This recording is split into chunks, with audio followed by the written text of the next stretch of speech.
Vocês acreditam em karma? Eu não acreditava. Eu achava que karma era consolo de gente que não conseguia se vingar. Mas ontem eu vi o karma usar um terno de linho amassado e segurar uma bolsa de grife de outra mulher enquanto suava em bicas numa festa de família. Há exatamente 1 ano, o homem com quem eu planejei ter filhos olhou na minha cara, dentro do nosso apartamento financiado em 30 anos, e disse a frase que tatuou meu cérebro. Clara, me esqueça. Você é uma mulher incrível para um churrasco de domingo, mas eu preciso de alguém que combine com a minha nova fase. Alguém de nível. Nível. Guardem essa palavra. Ele me trocou por uma mulher que era a personificação do sucesso. Rica, influente, capa de revista, o pacote completo. O troféu que todo homem inseguro sonha em colocar na estante. Ontem foi a festa de bodas de ouro dos pais dele. Eu fui. E o que eu vi?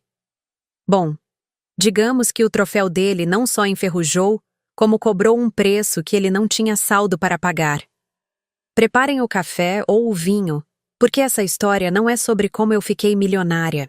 É sobre como eu descobri que a verdadeira vingança é ver o outro realizar o sonho dele. E perceber que o sonho era um pesadelo. Tudo começou quando o André foi promovido. O André, meu ex, era arquiteto. Um bom arquiteto, talentoso, mas inseguro. Sabe aquele tipo de homem que precisa de aplauso até para trocar uma lâmpada? Esse era o André. Durante 5 anos, eu fui a plateia dele. Eu era a Clara, a namorada professora, a parceira, a revisora de textos, a psicóloga não remunerada. Quando ele estava desempregado, quem segurou as contas? A Clara. Quando ele tinha crise de ansiedade antes de entregar um projeto, quem fazia chá de camomila e passava a noite em claro revisando planta baixa? A Clara. Nós éramos felizes. Ou eu achava que éramos. A nossa vida era simples. Pizza na sexta, cinema no sábado, planos de reformar a cozinha no ano seguinte. Era confortável. Era real. Mas aí, ele ganhou um prêmio. Um concurso de arquitetura sustentável que colocou o nome dele no mapa. De repente, o André virou o André. A mudança não foi da noite para o dia. Foi gradual. E isso é o que mais dói. Primeiro, ele começou a criticar as minhas roupas. Amor, você vai com esse vestido? É jantar com investidores, não festa junina. Depois, ele começou a ter vergonha dos meus assuntos. Clara, não fala da sua tese de doutorado. Ninguém quer saber de literatura do século XIX. Fala de viagens, fala de vinhos. Mas André, a gente não viaja para a Europa há 2 anos. Então inventa. Ou fica calada e sorri. Eu me diminuí. Mulher tem essa mania besta de se encolher para caber no ego do homem, né? Eu achei que ele estava estressado. É o preço do sucesso, eu pensava. Até que a Verônica apareceu. Verônica. O nome já soa como um boleto caro. Ela era a curadora da exposição onde o projeto dele foi exibido. Herdeira de alguma coisa que eu nunca entendi bem, falava 3 línguas misturadas na mesma frase e usava óculos escuros em ambientes fechados. O André ficou fascinado. Ele olhava para ela como se ela fosse uma obra de arte, e para mim como se eu fosse o rascunho amassado no chão. O fim aconteceu numa terça-feira chuvosa. Clichê, eu sei. Ele me levou para jantar num restaurante que servia comida desconstruída. Sabe? Aqueles lugares onde você paga R$ 200 por uma espuma de batata e sai com fome? Ele nem tocou na comida. Ele batucava os dedos na mesa, olhando para os lados, como se tivesse medo de ser visto comigo. Clara, ele disse, sem me olhar nos olhos. Eu vou ser direto. A minha vida mudou. O meu network mudou. O que você quer dizer, André? Eu quero dizer que nós evoluímos em ritmos diferentes. Você é estática. Você gosta dessa vidinha, desse apartamento, dessa rotina. Eu quero o mundo. Eu senti um nó na garganta, mas mantive a postura. Você está terminando comigo porque eu sou estática? Não. Estou terminando porque eu conheci alguém que fala a minha língua. A Verônica. Ela é visionária. Ela me entende. Ela tem acesso, Clara. Estar com ela me coloca em outro patamar. Ele falou aquilo com uma naturalidade assustadora. Como se estivesse trocando de carro. Este modelo aqui consome muito e não tem teto solar. Vou pegar o modelo novo. Eu tentei argumentar. Falei dos nossos 5 anos. Falei do apoio. Falei do amor. Ele suspirou impaciente. Chamou o garçom e pediu a conta. Não dificulta, Clara. Por favor. Me esqueça. Segue a sua vida. Você é uma mulher incrível para... Sei lá, para um professor de história. Alguém simples. Eu preciso de brilho. Ele levantou, deixou o cartão de crédito na mesa, pelo menos pagou a conta, e saiu. Me deixou lá, com a espuma de batata e o coração triturado. Cheguei em casa e ele já tinha feito as malas. Levou até a cafeteira que a minha mãe tinha dado. A Verônica tem uma máquina italiana, mas essa serve para o escritório, ele disse no bilhete. Os primeiros meses foram o inferno. Quem diz que livramento não dói, nunca foi trocado por alguém melhor. Porque foi isso que eu senti, que eu era inferior. Eu stalkeava eles. Claro que sim. Quem não stalkeia? Eu entrava no Instagram da Verônica, que era aberto, óbvio. Ela era figura pública. E via a vida perfeita. Viagens para Milão. Jantares com artistas famosos. O André, sempre de terno novo, sorrindo com taças de champanhe. Legendas como Power Couple e Construindo Impérios com Meu Amor. Eles pareciam deuses do Olimpo. E eu? Eu estava de pijama, comendo brigadeiro de panela e corrigindo prova de aluno que escreve Nós vai. A minha autoestima foi para o subsolo. Eu me olhava no espelho e via uma mulher sem graça, estática, doméstica. Mas o tempo. O tempo é um santo remédio, principalmente quando misturado com terapia e boletos para pagar. Parei de seguir. Bloqueei. Foquei no meu doutorado. Comecei a correr no parque porque era de graça e eu precisava de endorfina. E aí, uma coisa curiosa aconteceu. Sem o peso de ter que agradar um homem inseguro, eu floresci. Não virei influencer, não fiquei rica, mas fiquei leve. Cortei o cabelo do jeito que eu queria, não do jeito que ele achava chique. Voltei a usar minhas roupas coloridas. E conheci o Pedro. O Pedro não é arquiteto visionário. Ele é veterinário. Tem cheiro de sabonete e cachorro. Ele não quer construir impérios. Ele quer construir uma cabana no mato. No nosso primeiro encontro, eu derrubei molho de tomate na camisa. O André teria ficado horrorizado. O Pedro? Ele riu, pegou um guardanapo e disse: Finalmente alguém que come com vontade, eu estava morrendo de fome. Com o Pedro, eu não pisava em ovos. Eu pisava na grama. 1 ano se passou. Eu estava feliz. Uma felicidade calma, sólida. Sem holofotes, mas com muita luz. O telefone tocou numa terça-feira. Era Dona Neide, mãe do André. Eu sempre amei meus sogros. Eles eram pessoas simples, do interior, que nunca entenderam de onde o André tirou tanta soberba. Clarinha? Minha filha? Oi, Dona Neide. Que saudade. Minha filha, eu sei que é estranho. Mas sábado são as nossas bodas de ouro.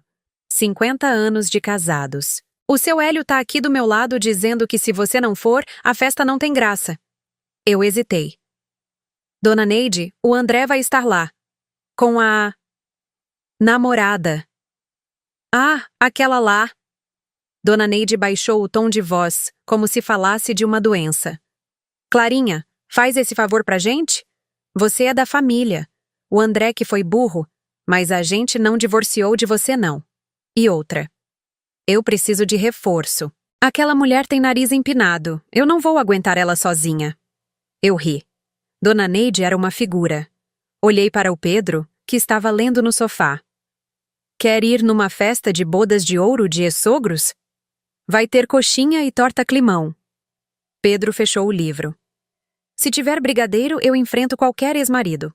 A festa era num salão de bairro, daqueles bem tradicionais. Mesas de plástico com toalhas de cetim, balões dourados, música dos anos 60, a cara da Dona Neide.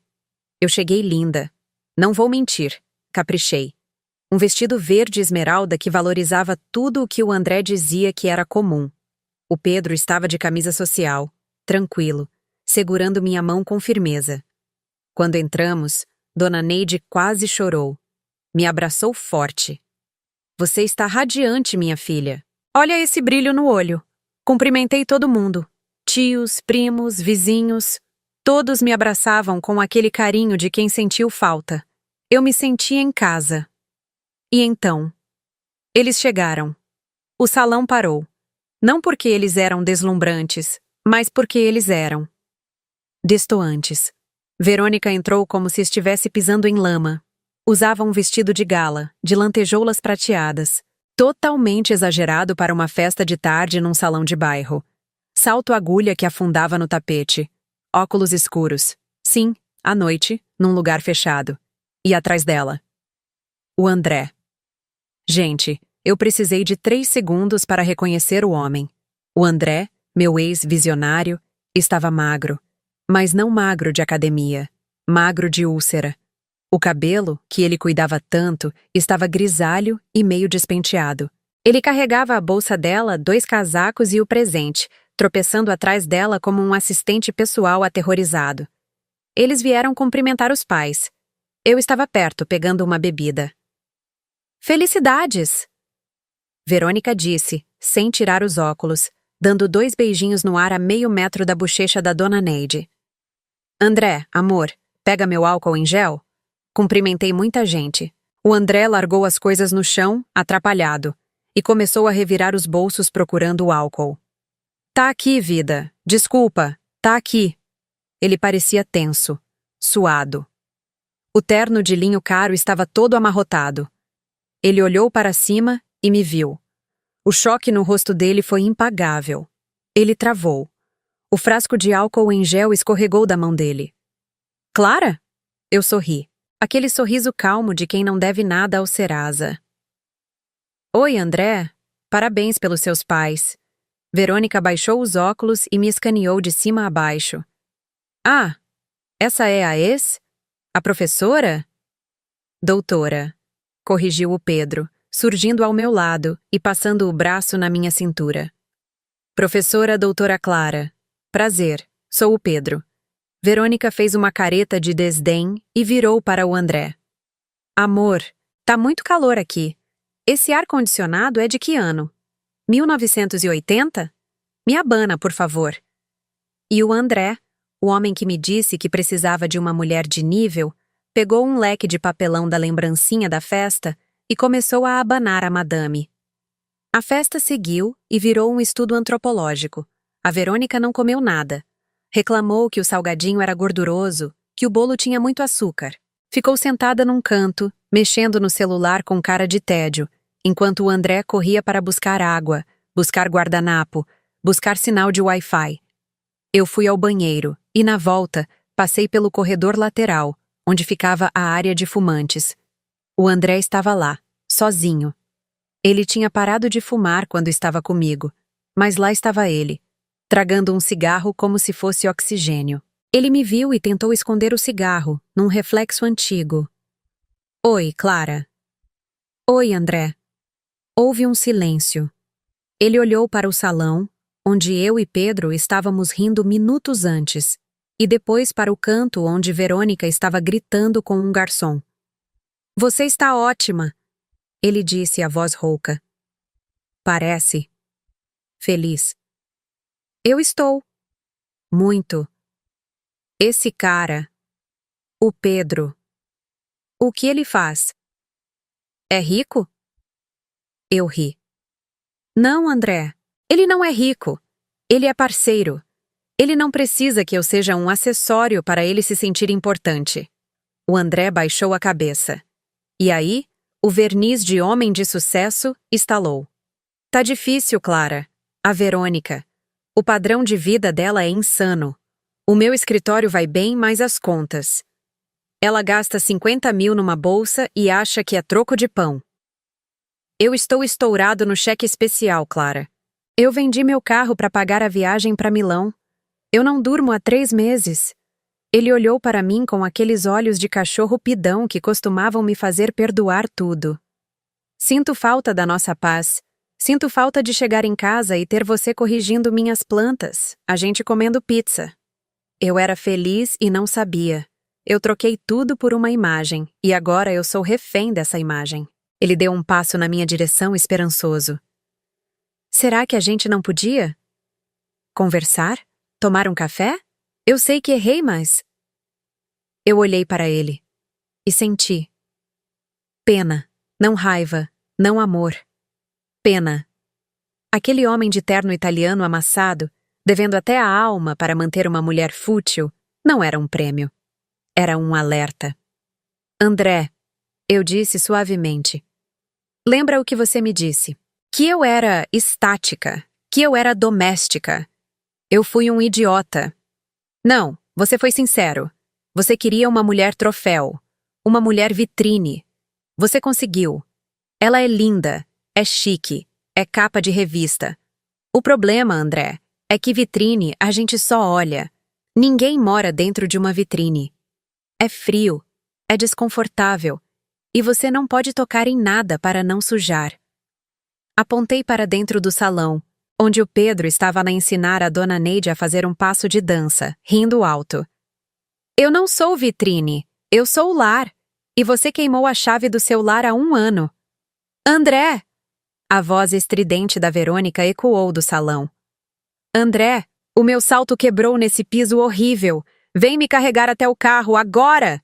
Ele estremeceu. O medo no olhar dele era palpável. Vai lá, André, eu disse, dando um tapinha no ombro dele. O dever te chama. Cuidado para não amassar o linho. Ele apagou o cigarro, abaixou a cabeça e foi. Vi ele agachar, pegar a Verônica no colo, que reclamava aos berros, e sair do salão carregando o sucesso dele nas costas, literalmente. Voltei para a festa, dancei com o Pedro até meus pés doerem, comi 3 pedaços de bolo, abracei a dona Neide. Eu não precisei humilhar o André. Eu não precisei jogar bebida na cara da Verônica. A vida fez isso por mim. Ele achou que estava a fazer um upgrade, mas fez um downgrade de alma. Hoje, quando vejo as fotos deles no Instagram, porque sim, às vezes aparece no Explorar, eu vejo o sorriso forçado dele, vejo a ostentação, mas eu sei o que acontece nos bastidores. Eu sei do cheque especial, da ansiedade, da solidão a 2.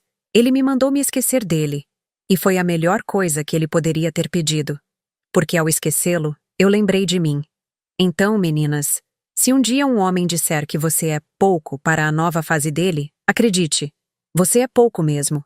Você é pouco trouxa para aguentar o ego dele. Deixa ele ir. Deixa ele buscar o troféu.